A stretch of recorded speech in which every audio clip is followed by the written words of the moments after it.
has our society evolved from a segregated society against African American progress to one where an African American is the leader of our country? We're going to take a look back at events less than 50 years ago that occurred right here in our home state.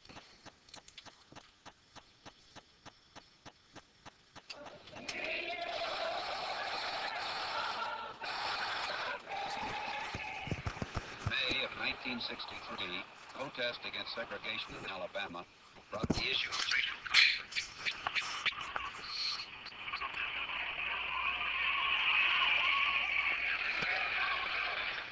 Frustration and despair are burning at every city, north and south, where the legal remedies are not at hand. After seeing this video, could you ever imagine that less than 2 generations later, our country would elect an African American as president?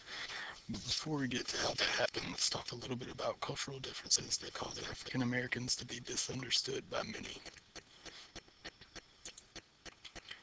Cultural differences many times lead us to look at people strange or not understand them as human beings. Can you think of any examples of things that are different within different cultures? Yes. Language is a good one. Traditions, holidays, religion, foods, music, clothing, and morals. These are all good examples of differences, and people should not be judged on these differences, but rather try to be understood for them differences.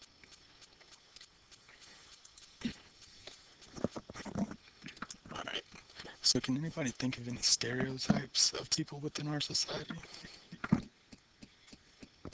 Alright, Southern people are all big Christians. That's not definitely not true. People who wear black are always depressed. That's a good one. Asians are always smart. That's definitely a good one.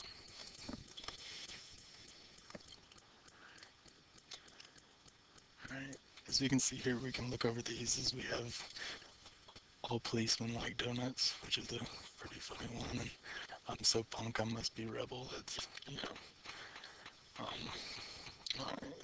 Okay, these are all good examples of stereotypes. There are many more we could think of, but they don't exist because they are totally unfactual. But it is unfair to include every single person from this race or group in these categories, because we've all met Southerns that aren't churchgoers and Asians that aren't smart. Can you really separate characteristics from stereotypes, though? Now we're going to show you a few pictures and see if you can tell who these people are. If you can tell us anything about them. You're going to write your answers on your own paper, then we're going to share them aloud.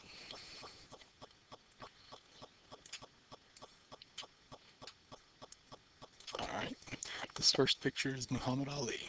He was a great boxer, and he was known for being cocky and arrogant and being one of the best of all time, and he gave some of the greatest interviews ever. But does that mean that every boxer that stood like him or dressed like him acted like him or was like him? Alright, this next person is Malcolm X. He was a civil rights leader, and he was very angry during this time because they had different ideas for civil rights laws. Him and Martin Luther King did not get along because they had different ideas of how to gain equality. He was a more radical one, and the US government and him didn't really get along. The last one is Osama bin Laden, as you can tell. He was a Muslim extremist, terrorist, and leader of Al-Qaeda, and he carried out many attacks against the United States and its citizens. Okay, so now that we have a list of things to describe each of these people, can anyone name one thing all three of these people had in common? No, they weren't all born in America. Definitely Osama bin Laden was not born in America. They were all killed by Americans. That's a good one, but Muhammad Ali actually died of natural causes, but the other two were. Yes, you're right. They were all Muslim. All three of these individuals were Muslim. But, can you see that we only listed Muslim under Osama bin Laden? Do you see how certain characteristics and stereotypes make us label people by their religion and associate religion with violence and terror? While Osama bin Laden was a Muslim terrorist, stereotypes make all people that look, dress, and talk like him be grouped into the same category as him. Now that we see how things can easily be stereotypical, let's talk about how they affect people and in what ways do stereotypes affect people. It causes people to be judged before you know them, definitely. It makes them be classified in the groups, that's for sure. The differences are looked at oddly and not try to be understood. And you can have negative appearances about people because of individuals' actions that also belong to the group. That's good. Okay, all these are negatives though that affect people. Are there any ways people can be positively benefited by stereotypes? People can be allowed into positions because of their parents' reputation. That's very true. Just like President Bush, he was maybe voted on even though he had the credentials. His father definitely helped him get a lot of positions along the way. Stereotypes can also help people at least have a clue about another culture or can build from wrong stereotypes and ask questions. And even though it's wrong to judge people by their stereotypes, a lot of times it can lead you to ask more questions and want to understand more about their culture. Alright, so let's do a little review. What have we learned about stereotypes and differences?